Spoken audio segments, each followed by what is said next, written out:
पारसनाथ भगवान की जय जय जय। चैतन्य चमत्कारी गुणायतन के मूल नायक श्री चंद्र प्रभु भगवान की जय जय जय।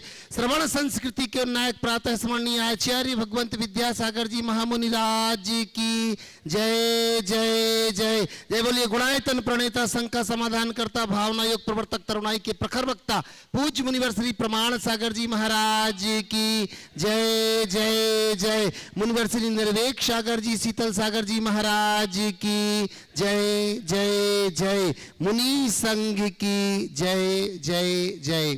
प्रिय बंधुओं, तीर्थराज समेत शिखर की तलहटी गुणायतन परिसर में आयोजित देश के सर्वाधिक लोकप्रिय कार्यक्रम संघ का समाधान में यहाँ उपस्थित एवं देश विदेश से जुड़े हुए उन सभी श्रद्धालुओं का जो कि पारस चैनल, जनवाणी चैनल एवं प्रामाणिक ऐप के माध्यम से इस कार्यक्रम का सीधा प्रसारण देख सुन व आनंद ले रहे हैं, उन सभी का मैं गुणायतन और श्री सेवायतन परिवार की ओर से हार्दिक हार्दिक अभिनंदन करता हूं। बंधुओं, यह कार्यक्रम प्रारंभ हो उसके पूर्व अपन प्रतिदिन की भांति मुनि संघ के चरणों में चलते हैं, पूज्य गुरुदेव के चरणों में, जिन्होंने शंकाओं की नदी में बह रहे असंख्य भव्य जीवों को समाधान की नौका दी है। उन्हीं के चरणों में चल अपन करते हैं नमोस्तु निवेदित। वो स्वामी नमोस्तु नमोस्तु नमोस्तु।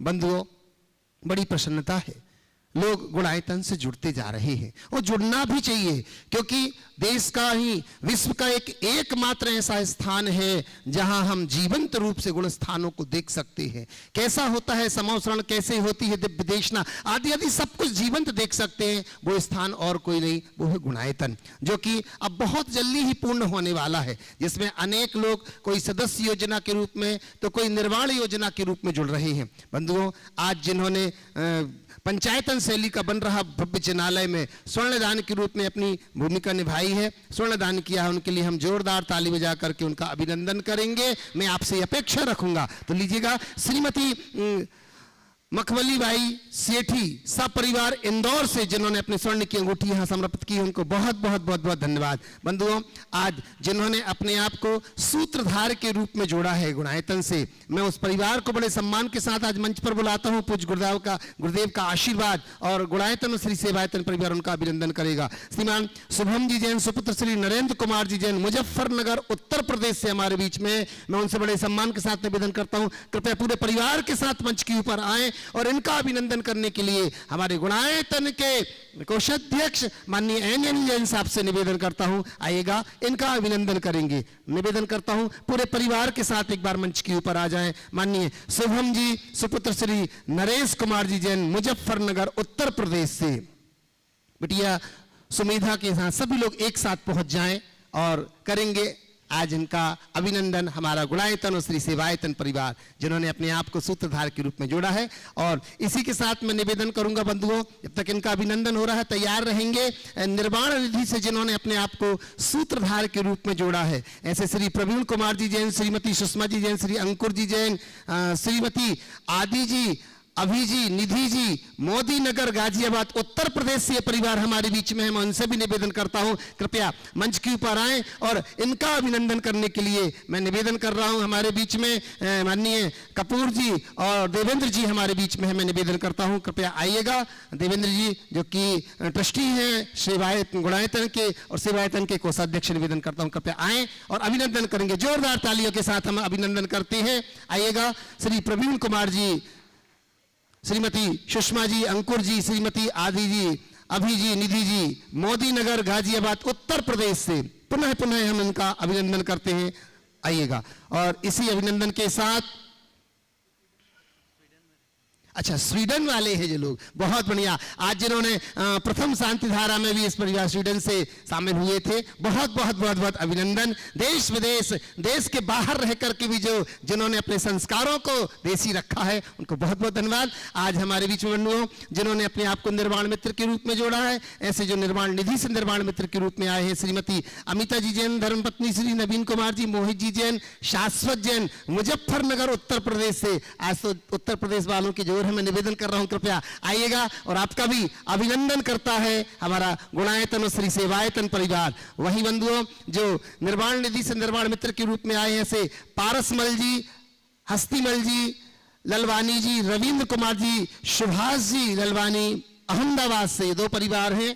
इन दोनों में से जो भी मैं निवेदन करता हूँ अगर हो तो मंच के ऊपर आए और उनका अभिनंदन करता है गुणायतन श्री सेवायतन परिवार। बंधुओं, यह कार्यक्रम प्रारंभ हो, मैं उसके साथ निवेदन कर रहा हूँ मंचासीन चुल्लक श्री चिद्रूप सागर जी महाराज के चरणों की वंदना करते हुए कि भो स्वामी ऑनलाइन प्रश्नों के माध्यम से और संघस्थ संघ में विराजमान मुनिश्री के माध्यम से आएंगे प्रश्नों के लिए। और बंधुओं, आज जिन्होंने 11,000 रुपए की राशि समर्पित की है सेवायतन में, ऐसे स्वास्थ्य के लिए श्री सुनील कुमार जी जैन खतौली से दिनेश कुमार जी जैन बुल्ढाना, उनको बहुत बहुत बहुत बहुत बहुत बहुत अभिनंदन करता है हमारा गुणायतन और श्री सेवायतन परिवार।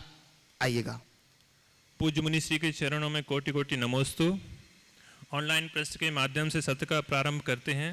प्रथम प्रश्न नितेन जैन बिनौली बागपत से पूछते हैं, महाराज श्री नमोस्तु, जीभ पर लगी चोट सबसे पहले ठीक होती है ऐसा मेडिकल साइंस कहती है, लेकिन जीभ के द्वारा लगी चोट जिंदगी भर ठीक नहीं होती है ऐसा अनुभव कहता है। तो महाराज जी, मेरी शंका यह है कि अगर हमारी जीभ के द्वारा किसी को चोट लग जाए तो इस जीभ पर लगी चोट की तरह सबसे पहले ठीक कैसे करें, समाधान कीजिए। देखिए, बहुत ही अच्छी बात कही। जीभ पर लगी चोट सबसे पहले ठीक होती, और ये बात भी सही है कि जीभ के कारण लगने वाली चोट जीवन भर बनी रहती। पहले इसके कारणों को देखें। जीभ की चोट क्यों ठीक होती है और जीभ से लगी चोट क्यों दुख देती। मुझे इसकी एक वजह दिखती है जो मैं बड़े व्यवहार की भाषा में कह रहा हूँ कि जीभ की चोट इसलिए ठीक हो जाती है क्योंकि जीभ मुंह के भीतर रहती। जीभ अगर मुंह के बाहर निकल जाए तो चोट ठीक नहीं होने वाली। वो भीतर रहती है तो उसे वैसे लार्वा का श्राव मिलता रहता है और वह जल्दी ठीक हो जाती। जीवन में जो भी चोट आए, चाहे जैसी चोट हो, यदि व्यक्ति अपनी मर्यादा में रहे और जीभ की भांति अपने भीतर लोच रखे तो सब चोट को सह सकता है, सहने में समर्थ बन सकता है। जीभ से लगी चोट दुखदाई होती है। क्यों? जीभ तब चोट करती है जब वो मर्यादा से बाहर होती है। अगर हमारी जिह्वा मर्यादा में हो तो आह्लाद उत्पन्न करती है, और जब जिह्वा मर्यादा से बाहर होती है तभी आघात होता है। तो हम अगर मर्यादा में जीने के अभ्यासी बन जाएं तो हमारे सामने कभी कोई समस्या नहीं होगी। कोई हम पर चोट करेगा तो भी हम उससे अप्रभावित होंगे, और हमसे तो किसी को चोट होगा ही नहीं। ये दोनों बातें अगर हमने अपने जीवन में आत्मसात की, सुनिश्चित तौर पर उसके अच्छे परिणाम। हजारीबाग से हीरा बढ़ियाता पूछते हैं, नमोस्तु गुरुदेव, महाराज श्री, हम कैसे कर पाएंगे सच्चे इंसान की पहचान जब दोनों ही नकली हो गए, आंसू और मुस्कान। मेरी शंका का समाधान करें गुरुवर, नमोस्तु। कैसे कर पाएंगे सच्चे इंसान की पहचान जब दोनों ही नकली हो गए, आंसू और मुस्कान।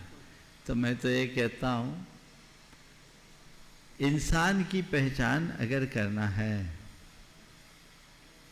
तो न आंसू को देखकर करो, न मुस्कान को देखकर करो। आंसू और मुस्कान को देखकर यदि आप किसी की पहचान करते हो तो धोखा खा सकते हो, धोखा होगा। तो इंसान की पहचान आंसू और मुस्कान से न करें, फिर कैसे करें? इंसान की पहचान उसके विचार और बर्ताव से करें, उसे निकटता से देखने की कोशिश करें, उसकी प्रवृत्तियों का निरीक्षण करें, जल्दी से किसी पर भरोसा न करें, और निकटता से जब व्यक्ति की प्रत्येक प्रवृत्तियों पर नज़र रखेंगे, उसके विचारों को पहचानने की कोशिश करेंगे, तो फिर आप कभी किसी इंसान को पहचानने में धोखा नहीं खा पाएंगे। अशोक कुमार गांधी उत्सव 16 अहमदाबाद से पूछते हैं, नमोस्तु महाराज श्री, तारीफ और खुशामद में ज़्यादा फर्क है, लेकिन लोग तारीफ कम और खुशामद ज़्यादा करते हैं, ऐसा क्यों? समाधान कीजिए। नमोस्तु। तारीफ और खुशामद में बड़ा फ़र्क है, लेकिन लोग तारीफ कम खुशामद ज़्यादा करते हैं, ऐसा क्यों? ऐसा केवल इसलिए, तारीफ व्यक्ति किसी से प्रभावित होकर करता है और खुशामद सामने वाले को प्रभावित करने के लिए करता है। समझ रहे बात?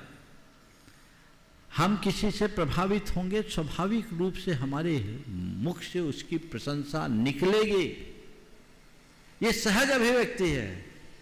लेकिन खुशामद किससे?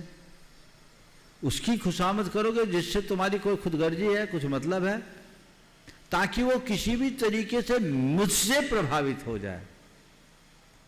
तो ये दोनों में मौलिक अंतर है, और जो इस अंतर को समझता है वो तारीफ और खुशामद दोनों को अच्छे से पहचान सकता है। ओम नमोस्तु महाराज जी। सुभाष ऑनलाइन नहीं, अंतिम महाराज अब मंच पर चलते हैं। मुनि संघ के चरणों में क्षुल्लक श्री सुबक सागर जी महाराज से निवेदन कि अपने प्रश्न के माध्यम से हम सबको लाभान्वित करें। इच्छा ही महाराज जी। पूज्य मुनिवर के श्री चरणों में बारंबार नमोस्तु नमोस्तु नमोस्तु। महाराज जी, ऐसा सुना था कि ज्ञान का साधन उपलब्ध होने के बाद भी अज्ञान रहना सबसे बड़ा पाप है। आज ऐसा देखा जाता है कि व्यक्ति किसी वस्तु के संबंध में ज्ञान नहीं प्राप्त करना चाहता, वो सोचता है कि यदि हम ज्ञान प्राप्त कर लेंगे तो हम इस वस्तु को उपयोग नहीं कर पाएंगे, और यदि ज्ञान हो गया तो हमें पाप भी लगेगा। तो महाराज जी, ऐसे लोगों के लिए मार्गदर्शन कीजिए। नमस्कार। देखिए, बहुत अच्छा वाक्य आपने कहा। ज्ञान का साधन रहने के बाद, उपलब्ध होने के बाद भी ज्ञान न पाना एक बड़ा पाप। तो इस वाक्य के संदर्भ में मैं इतना ही कहना चाहूँगा कि व्यक्ति को सतत ज्ञानाभ्यासी होना चाहिए, और जब तक संसाधन उपलब्ध हो हमें उसका भरपूर उपयोग करना चाहिए, उसमें किसी भी प्रकार की कमी नहीं रहने देना चाहिए। लेकिन दूसरा जो इस सवाल का दूसरा पहलू है कि कतिपय लोग यह सोच कर के ज्ञान से दूर भागते हैं कि अगर ज्ञान पा जाएंगे तो हमें चीज़ें छोड़नी पड़ेगी, इसलिए अज्ञानी रहना ही अच्छा है। एक बार एक युवक ने आपके ही सवाल को दूसरे तरीके से पूछा कि महाराज जी, ज्ञानी को पाप लगता है कि अज्ञानी को? ज़्यादा पाप किसको लगता है? हम कोई चीज़ जानबूझ के करें तो या अनजाने में हो? बोले भाई, जानबूझ करके किया गया पाप ज़्यादा गहरा होता है। तो बोले महाराज, इसीलिए हम अज्ञानी बने रहना चाहते हैं, ताकि चाहे जो कुछ करे हम ऐसा कोई पाप कोई नहीं। मैंने कहा ध्यान रख, अगर अज्ञानी बनना है ना तो पूरा अज्ञानी बनो। दुनियादारी में तो तुम अपने ज्ञान का पूर्ण इस्तेमाल कर रहे हो, और परमार्थ के क्षेत्र में अज्ञानी बनने का ढोंग कर रहे हो, तो क्या होगा? ऐसे लोग अज्ञानी की श्रेणी में नहीं आएंगे, वो ज्ञानी हैं। क्योंकि जो भी क्रिया वो कर रहे बुद्धिपूर्वक कर रहे हैं।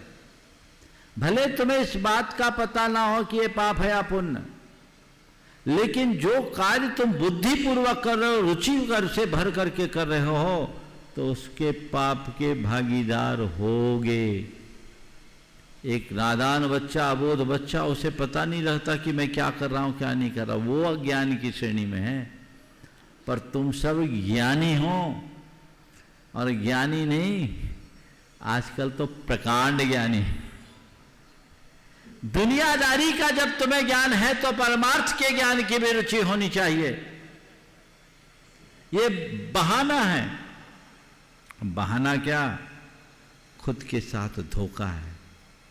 इसलिए मैं कहता हूं, ज्ञान पाने में पीछे मत हो।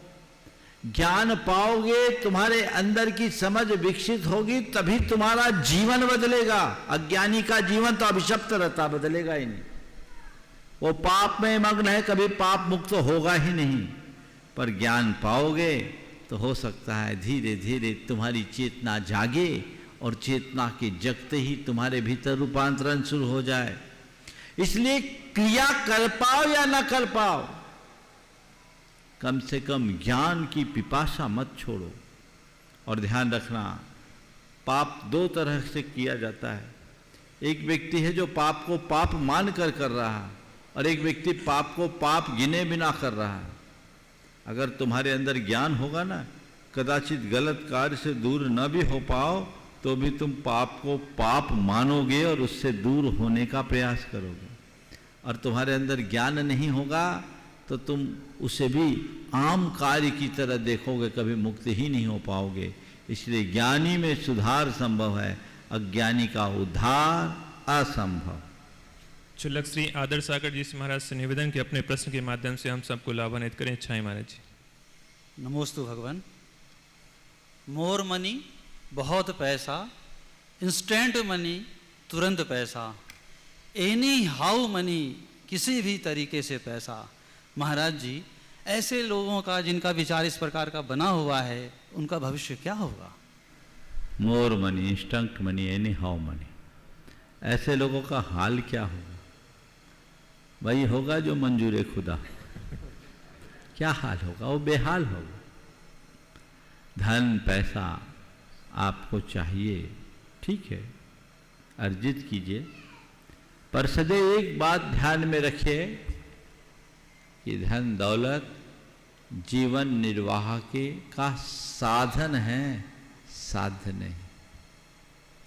तुम चाहोगे पैसा चाहिए और मोर मनी चाहिए, खूब चाहिए, तो मोर मनी क्या करती है? दौड़ाती है, पहुंचाती नहीं। जिंदगी भर दौड़ते रहोगे, पहुंचोगे नहीं। और जो इंस्टेंट मोर मनी की बात करते हैं, वे तो कई बार चारों खाने चित्त हो जाते हैं। ऐसे लोग बहुत लंबी छलांग लगाने की कोशिश करते हैं, एक साथ 100 सीढ़ी चढ़ने की कोशिश करते हैं, कहीं के नहीं रह पाते, लंबी छलांग लगाते हैं, हनुमान कूद होती है, कमर भी टूट जाती है।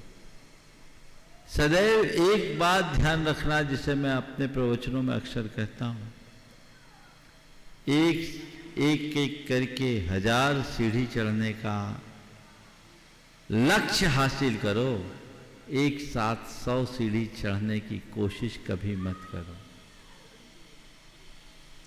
और एनी हाउ मनी में तो कोई मर्यादा ही नहीं। इसलिए इन तीनों बातों से बचकर धन को अपने जीवन के निर्वाह का साधन मानना चाहिए, साधन है।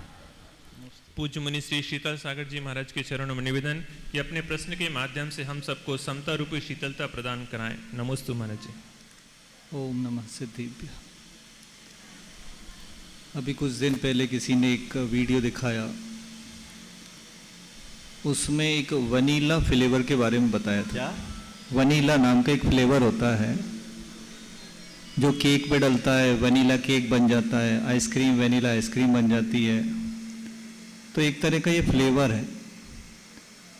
इसका स्रोत क्या है वो देख के थोड़ा सा हमें संदेह हुआ। उसमें बताया था कि वनीला नाम का जो फ्लेवर है वो एक ऊदबिलाव नाम का जानवर होता है, बीवर। उसके पूंछ के नीचे जो एनल ग्लैंड्स होते हैं, पिछवाड़े में ग्रंथि होती है, वहाँ से निकलता है ये। और अमेरिकी सरकार ने उसको ओके कर दिया कि ये खाने में सेफ है, कोई दिक्कत नहीं। भारत सरकार को तो आपको पता ही है।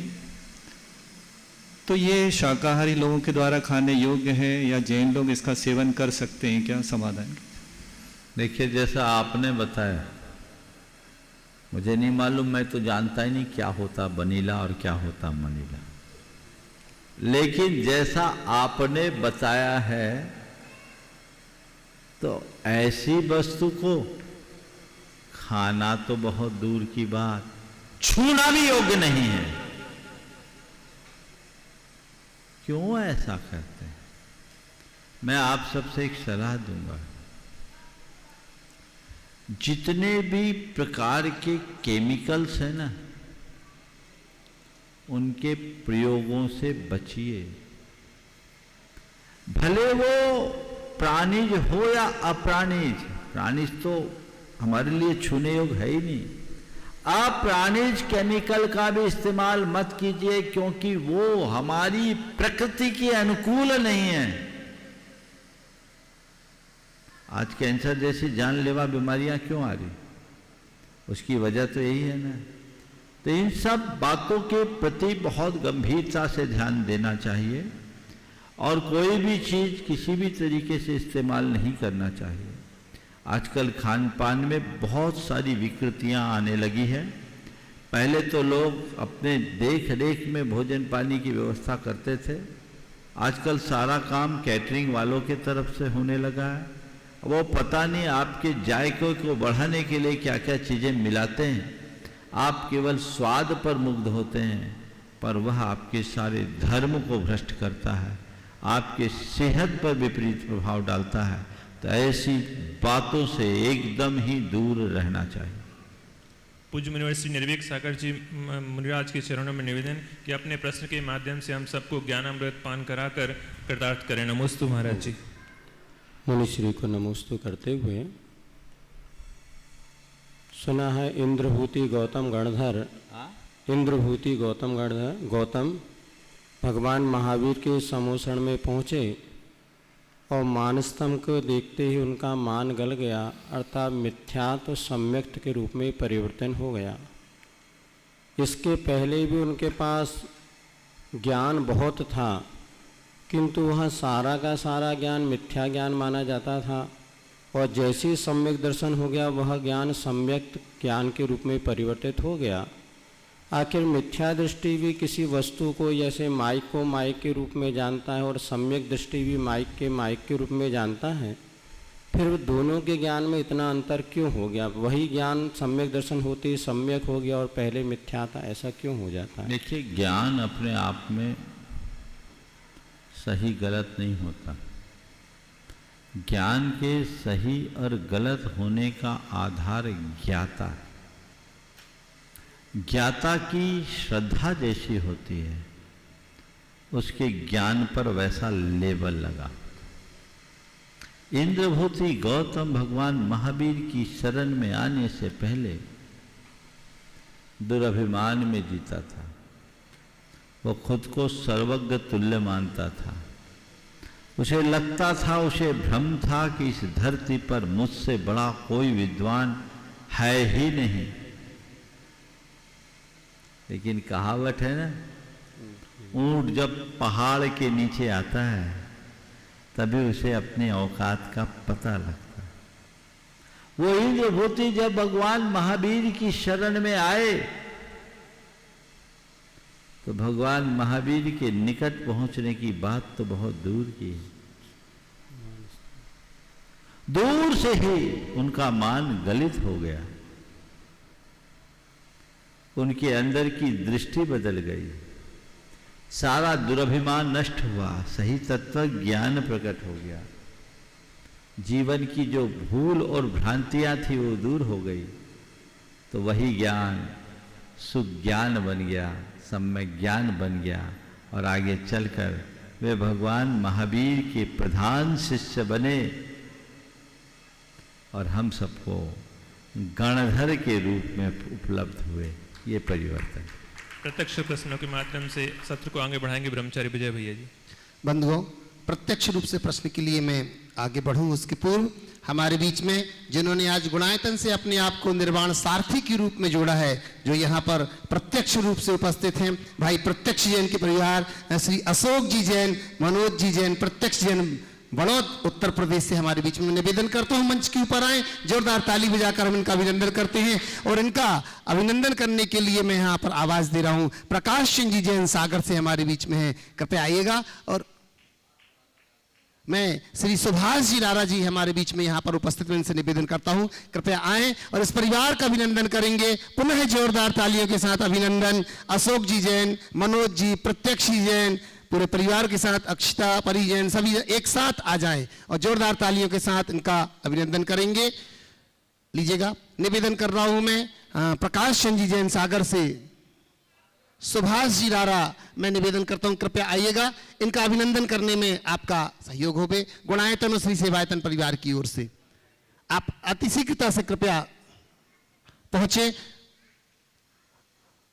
बंधुओं, ये बड़ी प्रसन्नता की बात है। पूज्य गुरुदेव ने इस बार आशीर्वाद दे दिया है। आगामी 10 लक्षण महापर्व जब यहाँ पर आएगा और 10 लक्षण महापर्व में बंधु यहाँ पर एक विशाल शिविर का आयोजन किया जा रहा है, जिसमें कि आप सभी लोग मिलकर के यहाँ पर 10 लक्षण पर्व में यहाँ पर 10 दिन तक लगातार आप साधना करेंगे। मैं आपसे निवेदन करूंगा, यदि आपको इस शिविर में शामिल होना है तो पहले से ही गुणायतन परिवार से आप संपर्क करके अपनी सीट आरक्षित करा ले, इसमें आपको सौभाग्य मिलेगा। और साथ ही बंधुओं, आगामी होने वाले अष्टाधिक महापर्व में एक विशाल विधान यहाँ पर होने जाएगा, संस्कृत में विधान, जिसमें आप अपनी पहले से ही मानसिकता बना करके रखें, क्योंकि इस पहले का विधान ना हो पाया, पर चातुर्मास के अंत का ये विधान बड़ा ही महत्वपूर्ण होगा, जिसमें आप सभी लोग शामिल होंगे। तो लीजिए, प्रथम प्रश्न के रूप में बहन अक्षिता और परिजन बड़ौद बागपत से तैयार है यहाँ पर। और उसके बाद मैं निवेदन करूंगा हमारे बीच में बंधुओं आज अमरजी जैन भोपाल से,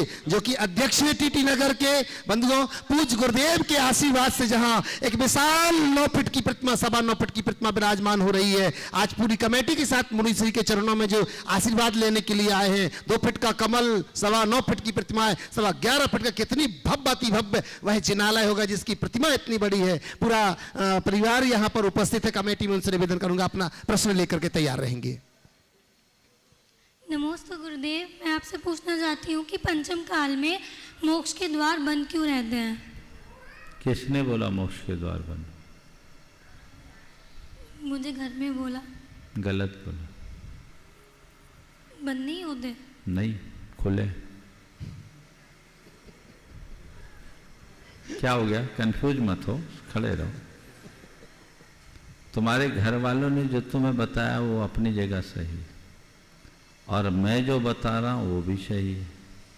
अब मामला क्या है, बिल्कुल मत उलझो। मोक्ष का मतलब क्या है? केवल ज्ञान। मोक्ष का मतलब केवल ज्ञान नहीं, मोक्ष का मतलब है छुटकारा। समझ गए?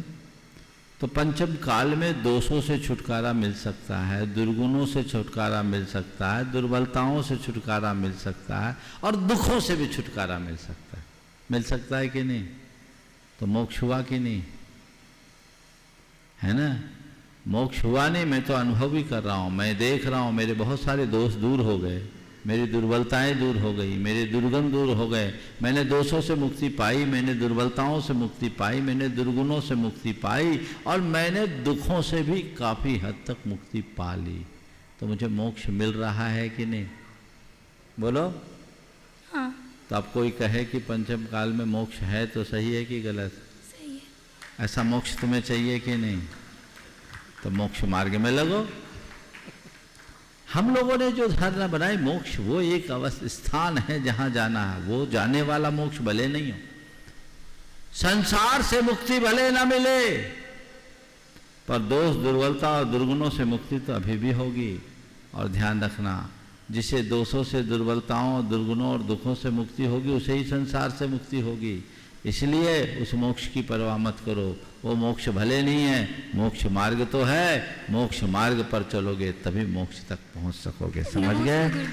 आगे बढ़ो। निवेदन करूंगा अमरजी जैन भोपाल से पूरी अपनी कमेटी के साथ, और इसी के बाद निवेदन करूंगा मैं माननीय विजय कुमार जी प्रधान मेरठ से हमारे बीच में हैं बिटिया सुमेधा के साथ।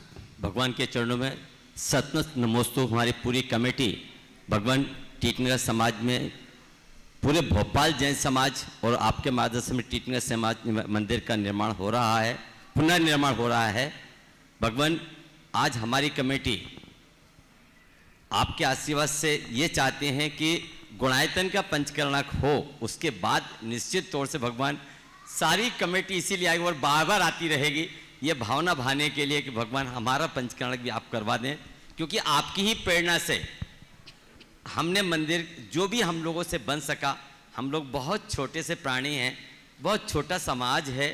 बस समाज तो निश्चित तो भोपाल बड़ा समाज है, लेकिन टीटनगर समाज थोड़ा छोटा है। निश्चित तौर से भगवान आपके मार्गदर्शन में प्रतिमाओं का निर्माण हो रहा है, बाकी जो भी प्रतिमाएं हैं उनका भी निर्माण करना है। नमोस्तु भगवान। भगवान, हमारा पूरा परिवार आपके चरणों में नमोस्तु निवेदन कर रहा है। भगवान, एक हमारी छोटी बहू ने एक छोटा सा प्रश्न किया है कि भगवान अणुव्रत कैसे धारण किया जा सकता है,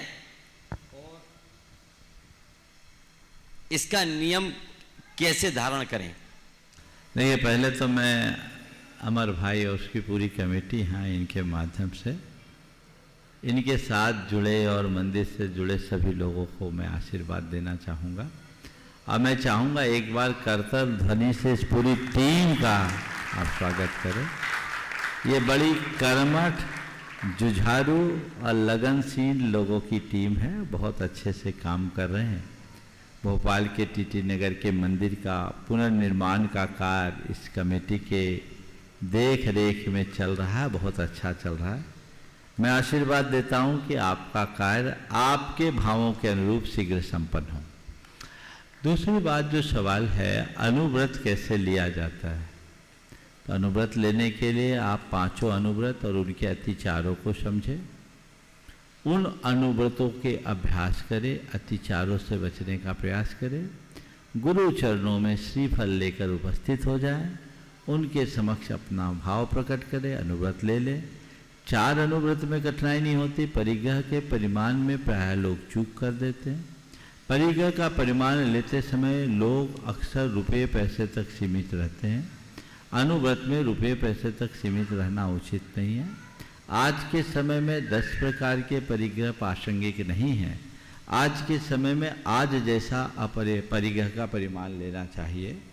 तो मैं सभी को सुझाव दूंगा कि आपको अगर परिग्रह का परिमाण लेना है तो कैश का कोई प्रमाण न करें, गोल्ड का करें। मेरे इतने गोल्ड तक की कैश की सीमा है। इसी तरह और जो ज्वेलरीज है उसको रखें, जो आपकी प्रॉपर्टीज है उसको रखें। अगर आपने कोई किसी प्रकार का इक्विटी ले रखा है, स्टेक ले रखा है, या आपके पास कोई बॉन्ड्स है, कोई शेयर्स है, इसको आप अपनी मर्यादा में रखें। और आपके पास जितने भी इलेक्ट्रॉनिक गुड्स हैं जिनकी वैल्यू, उनको रखें, व्हीकल्स को रखें, और ये चल अचल संपत्ति को रखें। और प्रायः महिलाओं के लिए मैं कहूँगा कि उनको अपने परिग्रह के परिमाण में एक नियम रखना चाहिए कि HUF के अंतर्गत हमारे परिवार में जो भी मेरे हिस्से में आएगा वो मेरे परिग्रह की सीमा है। कई जगह बड़ी दिक्कत हुई, एक बहन जी ने परिग्रह का परिमाण ले लिया, उनने बहुत थोड़ा परिमाण किया, पति की मृत्यु हो गई। पति का BF का पैसा आना था, ग्रेच्युटी आना था, उनकी पेंशन आनी थी, और पति की जो प्रॉपर्टी थी वो उनकी मर्यादा में नहीं थी। अब वो क्या करे? बहुत परेशान, महाराज अब मैं क्या करूं? मेरे सामने बात आई कि ऐसी स्थिति में मैं क्या करूं? मैंने कहा आपने नियम ऐसा क्यों लिया? ये तो गनीमत थी कि उनकी एक बेटी थी, तो उनने वो सब चीज़ें बेटी के नाम कर दिया। तो ठीक है, आज बेटी उनका ध्यान दे रही है, लेकिन ज़माना ऐसा ठीक नहीं है, किसी के नाम तो कभी करना ही नहीं तो चक्कर में पड़ जाओ। तो परिग्रह के परिमाण बनाते समय इन सब बातों का ध्यान रखना चाहिए। आपने आज किसी ने मान लीजिए 1 करोड़ रुपए की सीमा बना भी ली, तो उम्र ढलते ढलते अगर आज कोई 60 साल की उम्र में है और 80-90 साल की उम्र अगर उसकी है, तो 20-30 साल बाद उसके ब्याज से वो अपना पेट भर पाए, ये भी बहुत कठिन है। तो ये सब चीज़ों को देख करके ही परिग्रह की सीमा लेनी चाहिए। तो उसको बहुत प्रैक्टिकली सोचकर लेना चाहिए। महाराज एक चीज लगी हाथ इसमें है कि जैसे हमारी बहू के नाम पे हमने शेयर का काम कभी कभी कर लेते हैं, तो उसका तो दोष उसको अगर उसके साइन लगेंगे, हाँ साइन लगेंगे महाराज, तो उसको अपनी मर्यादा में रखना है। ठीक हो, मर्यादा में रखो। लीजिए, मैं निवेदन कर रहा हूँ प्रधान जी मेरठ से, विजय कुमार जी, और साथ ही तैयार रहेगी सुमिधा जैन मुजफ्फरनगर यूपी से। मंच में विराजित सभी महाराजों को मेरा शत नमन। महाराज जी, व्यक्ति जब जवानी की अवस्था में होता है तो वह पद व पैसे के लालच में कुछ गलत कर्म भी कर छोड़ता है, जिससे तब उसे ज्ञान नहीं होता या ध्यान ही नहीं देता, कुछ भी समझ लीजिए। प्रश्न गुरुवर ये है, जब जवानी की उम्र बीत जाती है, बुढ़ापा आता है, तो वो पश्चाताप करता है, जो कि मैंने कुछ गलत कार्य मेरे से हो गए हैं, जैसे किसी तरीके से भी हो गए हैं। वो चाहता है कि मैं अगले भाव को प्राप्त अच्छे तरीके से करूं, तो मैं अब क्या कार्य करूं? जो मेरी छोटी सी उम्र बची है, तो मैं कैसे कार्य अच्छे करूं जिससे मैं कुछ कर्मों को काट सकूं, जबकि उसके बाद समय बहुत कम बचा है। अब बाकी समय तो भूल सुधार ही है बहुत, जितना सुधार कर सको उधार। एक दिन मैंने कहा था, बचपन ज्ञानार्जन के लिए, जवानी धनार्जन के लिए, तो बुढ़ापा को पुण्यार्जन में लगा दो, मामला ठीक हो जाएगा। समझ गए? चलिए। सुमेधा जैन मुजफ्फरनगर से, और इसी के बाद मैं निवेदन करूंगा सरोज जी देवी पाटौदी और नेमी चंद जी पाटौदी दोनों एक साथ कुचामन सिटी से। महाराज जी नमस्तु नमस्तु नमस्तु। मेरा प्रश्न ये है कि शादी के बाद अगर लड़कियां नौकरी करती हैं तो उनकी अर्निंग्स पर सिर्फ ससुराल वालों का हक क्यों होता है, बल्कि उनको काबिल बनाने के पीछे सारी मेहनत तो उनके माँ बाप करते हैं। देखिए, सबसे पहली बात तो मैं ये कहता हूँ, शादी होने के बाद लड़की ससुराल को अपना घर क्यों नहीं मानती? मानती है। तो फिर सवाल कैसे उठता? जब ससुराल चले गए तो मेरा घर ही वही हो गया, और माँ बाप ने खुशी खुशी मुझे विदा किया। मुझे ये कह करके भेजा है कि अब तेरा वही घर है, इस घर से तेरा कोई नाता नहीं। पानी ग्रहण संस्कार के बाद बेटी का गोत्र भी बदल जाता है, सब बदल गया, लेकिन मानसिकता नहीं बदली, इसलिए समस्या है। अगर मनोदशा बदल जाए तो सवाल ही उत्पन्न नहीं होगा। ये सवाल, ये मनोदशा न केवल बेटी की, अपितु उसके ससुराल वालों को भी होनी चाहिए। ससुराल वालों को भी अपने घर आई बहू को इतना अपनत्व देना चाहिए, इतना अपनत्व देना चाहिए कि वो अपने मायके का फ़ोन नंबर भी भूल जाए। और बेटी घर में आई बहू को अपने ससुराल में इतना बहुमान देना चाहिए कि लोग दूर रहने वाली अपनी बेटी को भूल जाए। समझ गए?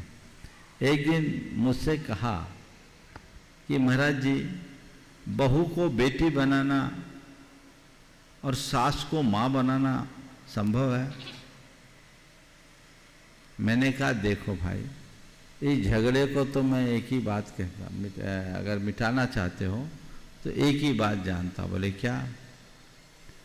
बोले सास और बहू दोनों को खत्म कर दो। सास को भी खत्म कर दो और बहू को भी खत्म कर दो, तो मामला अपने आप खत्म हो जाएगा। यद्यपि सासू का स्थान सासू जैसा है और बहू का स्थान बहू जैसा है, लेकिन घर में आगत बहू को सासू पराई मानना बंद कर दे और पर घर से आई बेटी बहू बनने के बाद ससुराल को अपना मानना शुरू कर दे, मामला अपने आप अच्छा हो जाए। नौकरी करना, अब सवाल है नौकरी करे कि नहीं करे। मेरा इस विषय में स्पष्ट अभिमत है, अगर लड़कियां पढ़ लिख करके नौकरी करना चाहती है तो करे, लेकिन तभी जब उसकी जरूरत हो।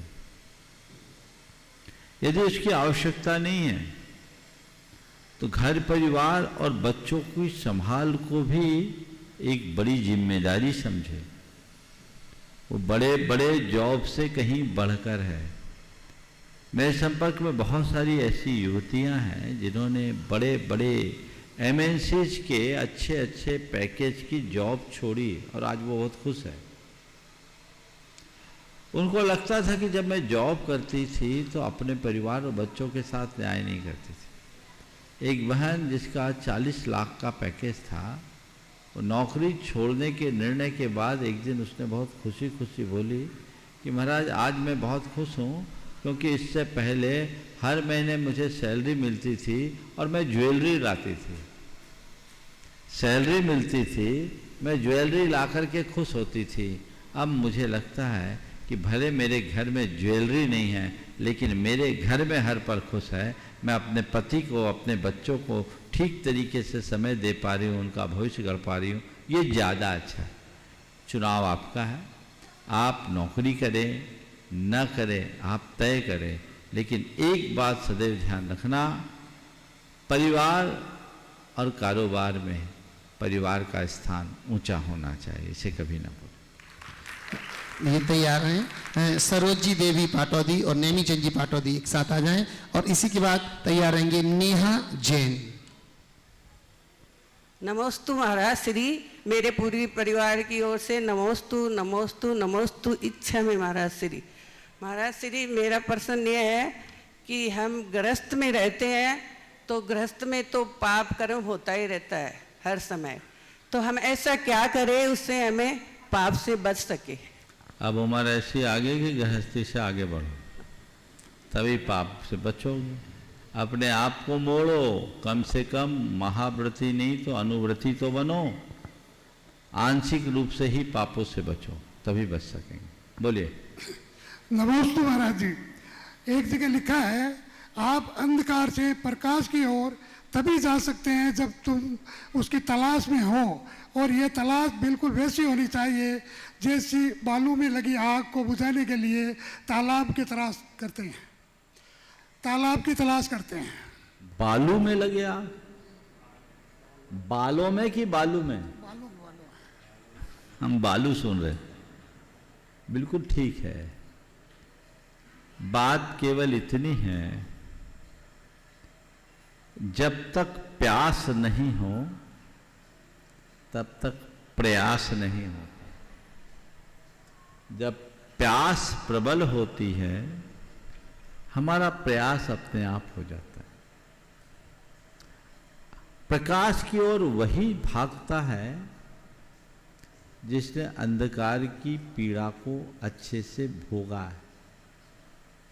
जिसे अंधेरे की पीड़ा का एहसास नहीं, वो प्रकाश के लिए भला प्रयास क्यों करेगा। तो काश हम समझे अंधेरा है कहाँ और क्या है, ताकि जीवन को बदल सके। महाराज जी, हम गुणायतन में कैसे वो कर सकते हैं?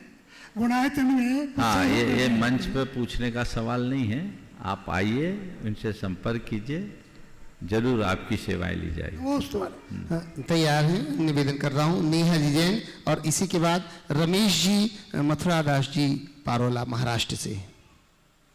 ओ दीजिए अगला नाम। और इसके बाद तैयार रहेंगे राजेंद्र जी जैन ललितपुर से।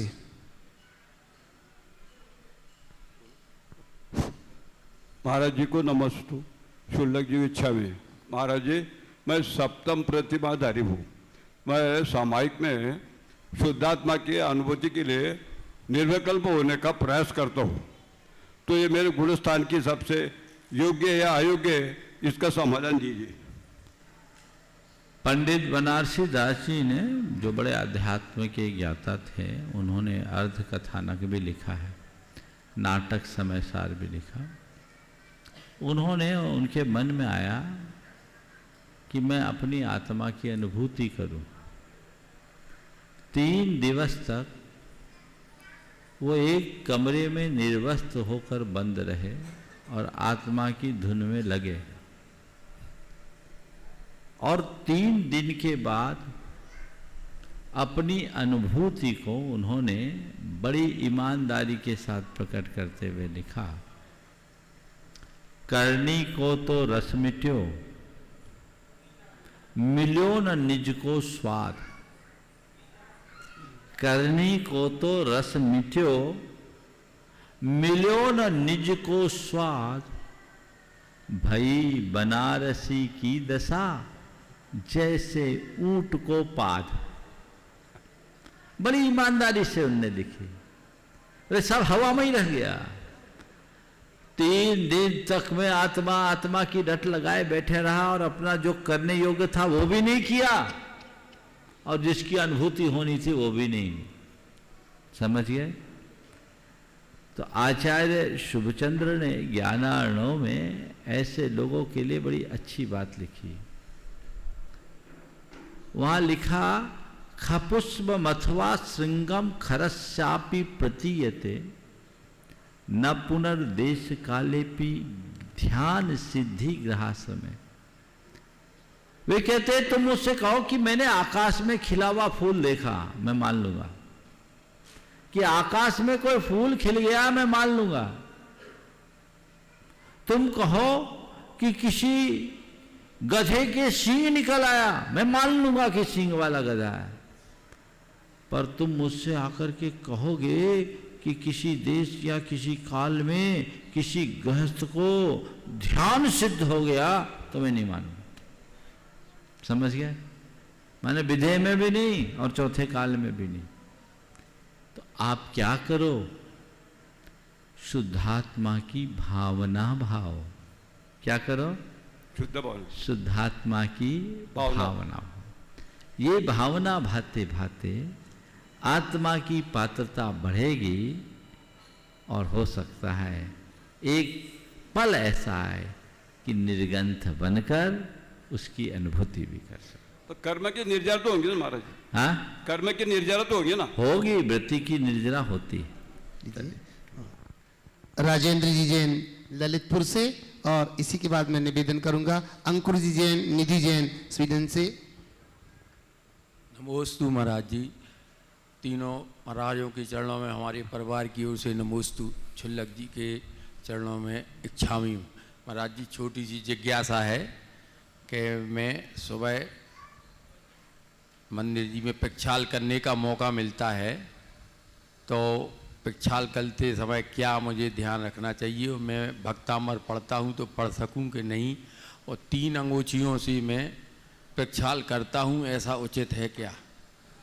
एक भगवान पर एक अंगूठी रखना चाहिए। प्रक्षाल के समय परम विशुद्धि होनी चाहिए, और जो पंच मंगल पाठ है उसे प्रमुखता से पढ़ना चाहिए, जिसमें प्रक्षाल की सारी प्रक्रियाएं बताएं। महाराज जी, 21 भगवान हैं, 21 अलग अलग 21 अंगूठी रखो। ठीक, नमोस्तु हो। एक दूसरे के गमछे से आप अपना शरीर अंगोछते हो क्या? नहीं।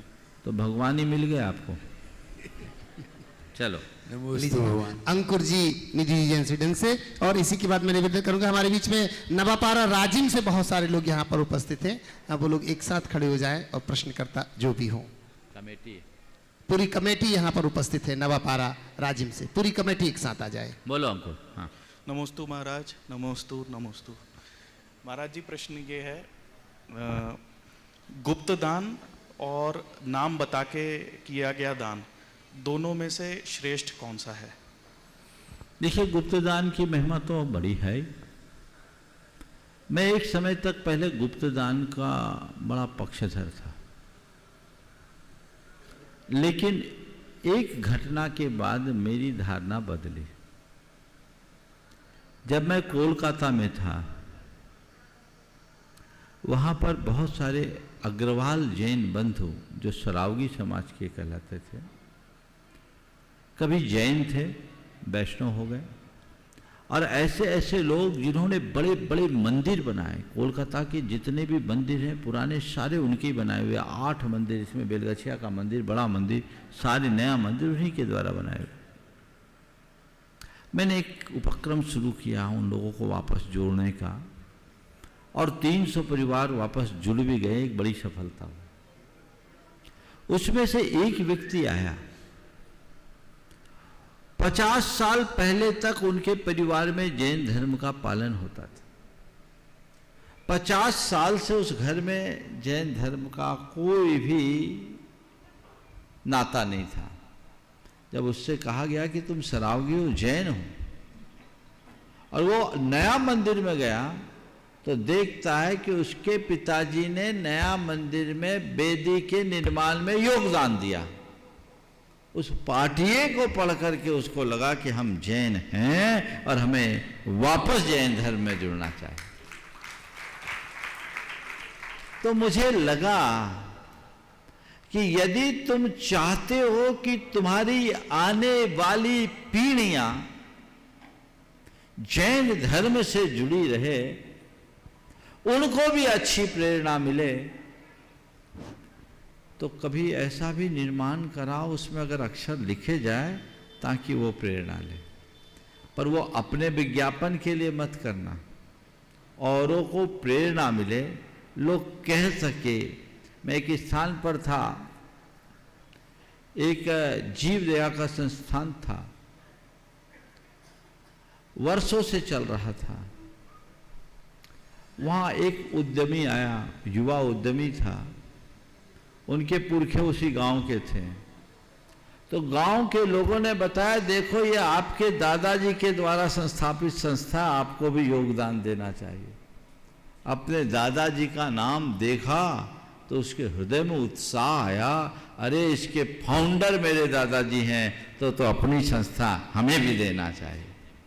तो ये एक दृष्टिकोण। दूसरी बात, एक अनुभव में ये भी बात आई, आपने गुप्त दान दिया चले गए, लेकिन यदि वही दान उजागर करके दिया जाए तो दूसरे को भी प्रेरणा मिलती है, दूसरे से तीसरा प्रेरित होता है, तीसरा से चौथा प्रेरित होता है।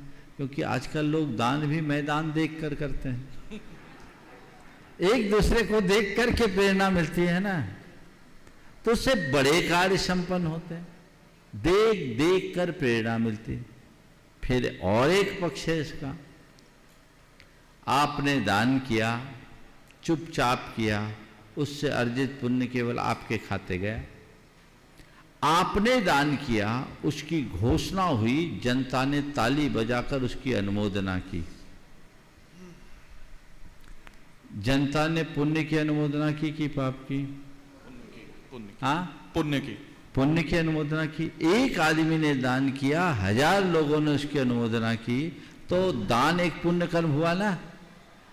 तो 1000 लोगों ने पुण्य की अनुमोदना की ना, किसके निमित्त से की? हमारे निमित्त से। तो जिसके निमित्त से 1000 लोगों ने पुण्य की अनुमोदना करके पुण्य कमाया, उसका 6वां भाग किसके हिस्से आएगा? हमारे हिस्से। इसलिए अगर ये दृष्टिकोण हो और दान घोषित हो तो पुण्य बढ़ता है, घटता नहीं। लेकिन उस घड़ी पूरे दान पर बट्टा लग जाता है जब तुम्हारे हृदय में दान का अभिमान होता है। दान करो, नम्र भाव से करो, दान का अभिमान मत करो, दान करके मान मत करो, और दानी का सदैव सम्मान करो, उसमें कभी कमी मत रखो। तो ये दोनों चीजें हैं। तो एक समय तक मैं बिल्कुल पक्षधर था आपकी बात का, जो आपने सवाल में किया है, दान गुप्त दो गुप्त दो। फिर लगा नहीं भाई, ये हर दृष्टिकोण से देखना चाहिए। छोटा मोटा कार्य है, गुप्त कर दो, अगर किसी को कोई सहयोग दो, गुप्त कर दो, लेकिन कहीं किसी चीज की जरूरत हो कि उसमें और लोग भी प्रेरणा ले तो उजागर करो। लेकिन आजकल थोड़ा दूसरा होता है, 10 रुपया का काम करते हैं और व्हाट्सएप में पहले छाप देते। चीप पब्लिसिटी नहीं होनी चाहिए, समझ गए? तो वो काम नहीं, हर क्रिया के पीछे उसके साथ जुड़े हुए भाव का महत्व होता है। यदि हम भावों के साथ कार्य करेंगे, निश्चित उसके अच्छे परिणाम। नवापारा राजीव से सभी कमेटी के लोग, और फिर इसके बाद चूंकि समय बहुत थोड़ा सा है और बहुत सारे लोग हैं, सुनील जी पटेल, सुनीता जी ललितपुर से। परम पूज्य आचार्य परम श्री गुरुवर भगवान श्री विद्यासागर जी महामुनि राज के पावन श्री चरणों में कोटि सा परोक्ष नमोस्तु करते हुए पूज्य मुनि श्री प्रमाण सागर जी, निर्वेक सागर जी महाराज जी को नमोस्तु, शुल्लक जी महाराज जी को इच्छामि। पूज्य आचार्य महाराज जी ने सवाल करो। रामटेक में प्रवचन के दौरान कहा था कि मौन प्रशस्त होता है। मैंने प्रश्न किया था कि गुरुदेव, क्या अगर मौन हम रहते हैं लगातार, तो अगर कोई हमें अभिमानी समझे तो गुरुदेव ने कहा था कि हमने सर्वथा बोलने का निषेध नहीं किया है। मेरी जिज्ञासा है महाराज कि वचन व्यवहार कहाँ तक आवश्यक है?